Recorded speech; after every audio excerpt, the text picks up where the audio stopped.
اب پہلی بات تو یہ سوچئے، کیا انسان ہر وقت نماز پڑھتا ہے، ہمیشہ روزہ رکھتا ہے؟ جب اللہ کہہ رہا ہے میں نے تو پیدا ہی کیا میری عبادت کے لیے، کوئی اور کام اگر وہ کر رہا ہے تو وہ میرے مقصد تخلیق کے خلاف کر رہا ہے۔ وَمَا خَلَقْتُ الْجِنَّ وَالْإِنسَ إِلَّا لِيَعْبُدُونِ، میں نے تو جنوں اور انسانوں کو صرف اس لیے پیدا کیا کہ میری عبادت کریں۔ تو اصل میں بات کیا ہے؟ یہ نماز، روزہ، حج اور زکوٰۃ یہ بھی عبادات تو ہیں، اصل عبادت کچھ اور ہے۔ اصل عبادت کیا ہے؟ الحمدللہ وکفا والصلاة والسلام علی عبادہ الذین اصطفیٰ،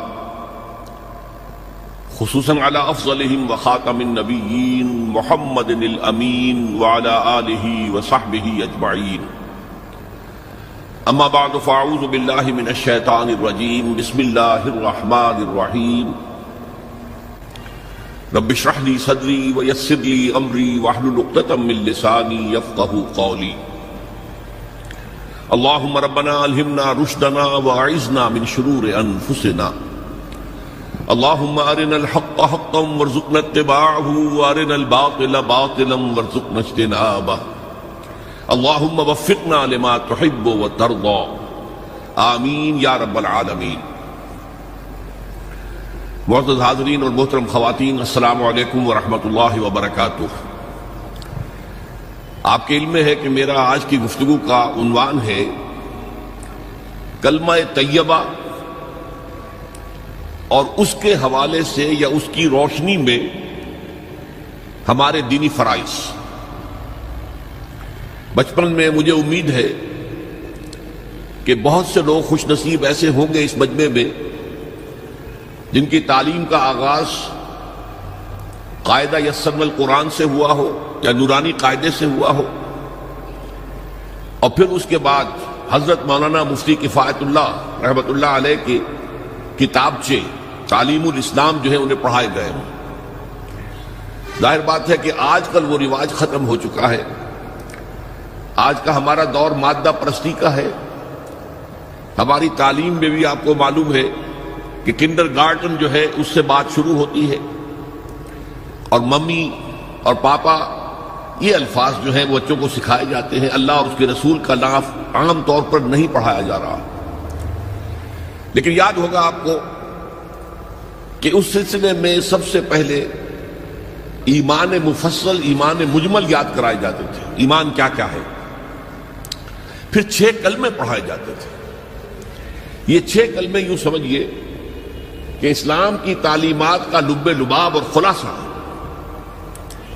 ان میں سے پہلے 2 کلمے کیا ہیں جو اہم ترین ہیں؟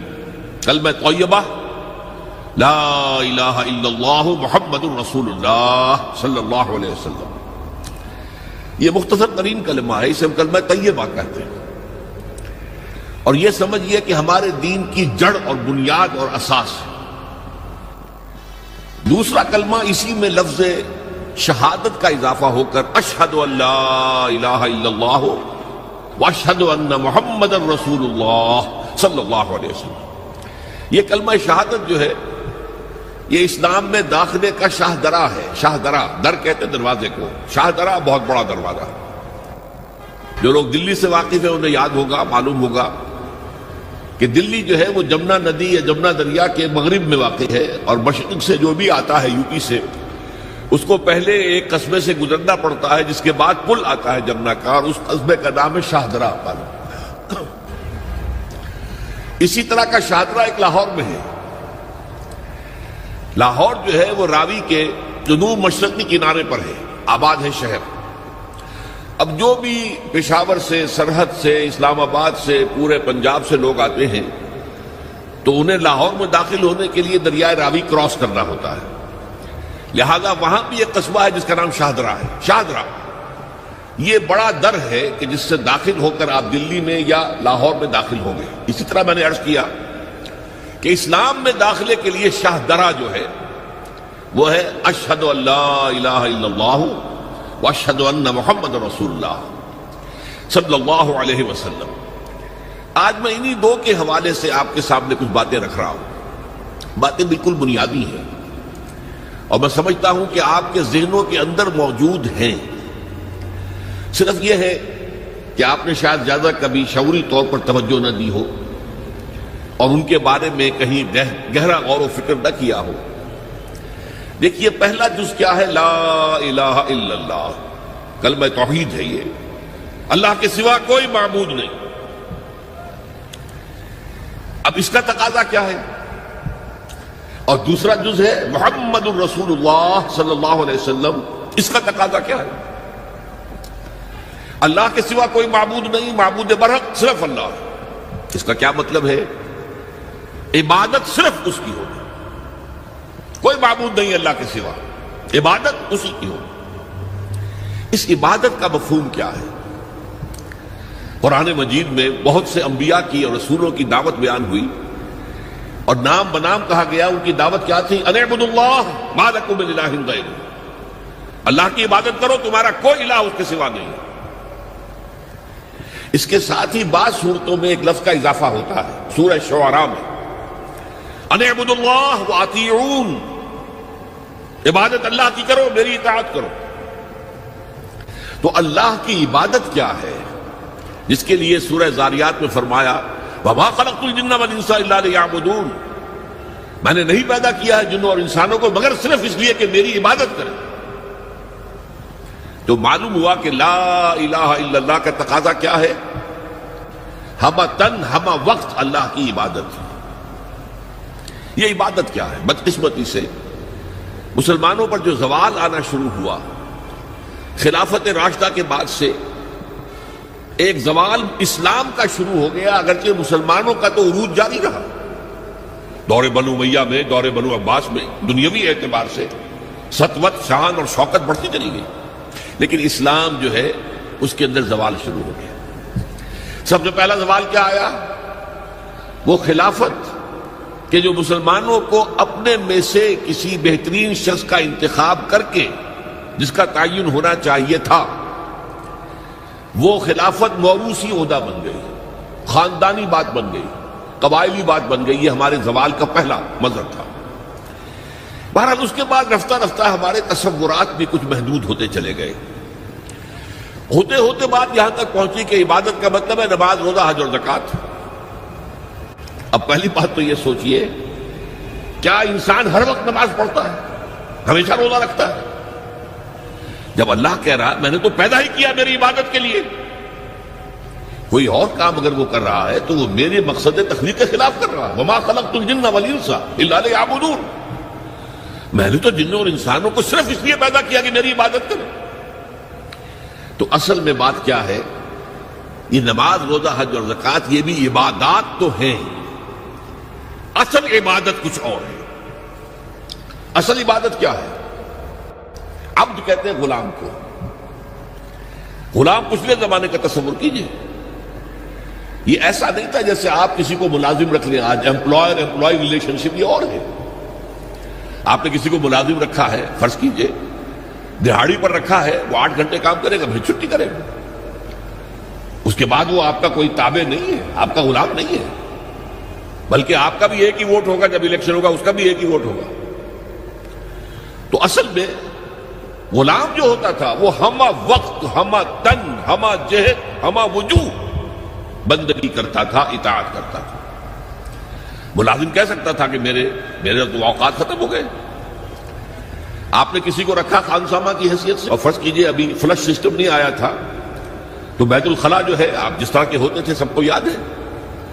کسی دن بھنگن نہیں آئی، آپ کہیں اس سے خانسامہ سے کدھر جاؤ بیت الخلاء صاف کراؤ، وہ صاف کہے گا صاحب میں آپ کا، میں تو خانسامہ ہوں، میں آپ کو کھانا پکا کر دینے کا پابند ہوں، میں یہ آپ کا بیت الخلاء صاف کرنے کا تو پابند نہیں ہے۔ کہے گا کہ نہیں کہے گا؟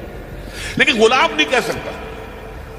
غلام تو ملکیت ہے، وہ 24 گھنٹے کا مطیع ہے، جو کام کہا جائے کرنے پر مجبور ہے، انکار نہیں کر سکتا۔ اور آپ کو معلوم ہو ایک اور بات ہونی چاہیے کہ غلام تو خود مملوک ہوتا ہے، اس کی ملکیت کوئی نہیں ہوتی۔ آقا نے کوئی اگر کوٹھڑی دے دی ہے کہ تم رات کو اس میں سو جایا کرو تو کیا وہ اس کوٹھڑی کا مالک ہو گئے؟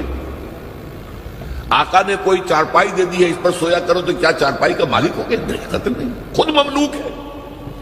اور پچھلے زمانے میں غلاموں کا معاملہ کیا تھا؟ آقا جب چاہے ذبح کر دے، قتل کر دے، کوئی مقدمہ نہیں بنے گا، نہ 302 کا نہ 304 کا۔ کیوں؟ جیسے آپ کی بکری آپ کی ملکیت تھی، آپ نے ذبح کیا، گوشت کھا لیا، کوئی پوچھ سکتا ہے آپ سے؟ میری بکری تھی بھائی، میں نے ذبح کیا، Who are you to ask me؟ اسی طرح غلام میری ملکیت ہے، میں نے قتل کر دیا، میں نے اپنا نقصان کیا ہے نا۔ میں اس غلام کو فروخت کرتا تو کچھ پیسے مل جاتے مجھے، لیکن اختیار میرا ہے، میں نے اسے قتل کر دیا۔ اس معنی میں اللہ کا غلام بن جانا، اللہ کا بندہ بن جانا۔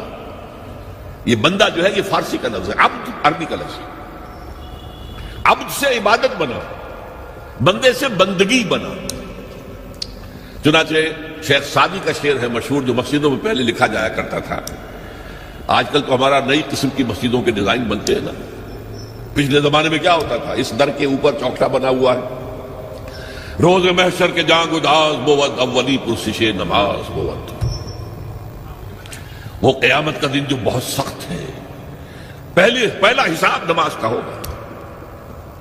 اور یہ شعر میں لکھا ہوتا تھا، زندگی آمد برائے بندگی، زندگی بے بندگی شرمندگی۔ یہ زندگی ہمیں ملی ہی بندگی کے لیے ہے، وما خلقت الجن والانس الا لیعبدون۔ تو اگر ہم بندگی نہیں کرتے اللہ کی تو شرمندگی ہی شرمندگی ہے، گویا کہ ہم اپنے مقصد تخلیق کو تو پورا نہیں کر رہے۔ آپ نے قلم بنایا تھا لکھنے کے لیے، لکھتا نہیں ہے تو اٹھا کے پھینک دیں گے، آپ اس کو کوڑے میں ڈالیں گے۔ لہذا انسان کی تخلیق اور جنوں کی تخلیق بندگی کے لیے ہوئی۔ زندگی آمد برائے بندگی، زندگی بے بندگی شرمندگی۔ یہ ہما وقت، ہما تن، ہما وجوہ، ہما جہد اللہ کی اطاعت، یہ ہے عبادت۔ اس عبادت کے لیے عبادات ہمیں دی گئی ہے۔ جیسے یہ اگر کھڑا ہوا ہے شامیانہ تو آپ نے دیکھا یہ جو بانس کھڑے ہوئے ہیں، یہ عبادت جو ہے اس کی چھت سمجھ لیجئے 4 ستونوں پر کھڑی ہے، نماز، روزہ، حج، زکات۔ نماز کس لیے؟ تاکہ 5 مرتبہ تازہ کر لو اللہ سے عہد بندگی، ایاک نعبد و ایاک نستعین۔ کہیں بھول مت جانا، صبح ہوئی ہے پہلے اپنا اللہ سے بندگی کا عہد تازہ کر لو، پھر دکان پہ جانا، پھر دفتر میں جانا، اور پھر دوپہر میں پھر نکلو، پھر تازہ کرو۔ وہ آپ کا لنچ آور ہوگا لیکن اس میں اللہ کو پہلے یاد کرو۔ پھر جب بہت زیادہ ایکٹیویٹی کا ٹائم ہوتا ہے شام کا، پھر یاد کرو اللہ کو عصر کے وقت، پھر مغرب کے وقت، پھر رات کو عشاء۔ 5 دفعہ یاد کرو اقم الصلاۃ لذکری، کہ تمہیں یہ بات یاد رہے کہ ہم اللہ کے بندے ہیں اور ہمارا کام بندگی ہے، ہما تن، ہما وجوہ، ہما وقت اللہ کی عبادت۔ روزہ کیوں دیا؟ تاکہ نفس کے اندر جو شیطنت ہے، ان النفس لامارۃ بالسوء، اس نفس کو کنٹرول کرنے کی عادت ہو جائے۔ بھوک برداشت کرو، کسی وقت کھانے کو حلال چیز نہیں مل رہی تو بھوک برداشت کرو، فوراً کسی حرام شے کے اندر منہ نہ مار دو، تمہارے اندر عادت ہونی چاہیے۔ پیاس شدید لگی ہوئی ہے تو اگر کوئی صحیح مشروب نہیں ہے تو ایسا نہ کرو کہ اب کیا کریں، یہاں پر تو سوائے جو شراب کا کچھ ملتا ہی نہیں تو لو شراب ہی پینا ہے۔ اس کے لیے مشق کرانے کے لیے 30 دن صبح سے شام تک جائز مشروب بھی نہ پیو، جائز کھانا بھی نہ کھاؤ، تاکہ تمہارے اندر صلاحیت پیدا ہو جائے کہ باقی 11 مہینوں میں ناجائز سے تو بچو۔ یہ ہے عبادت کے ساتھ ان عبادات کا تعلق۔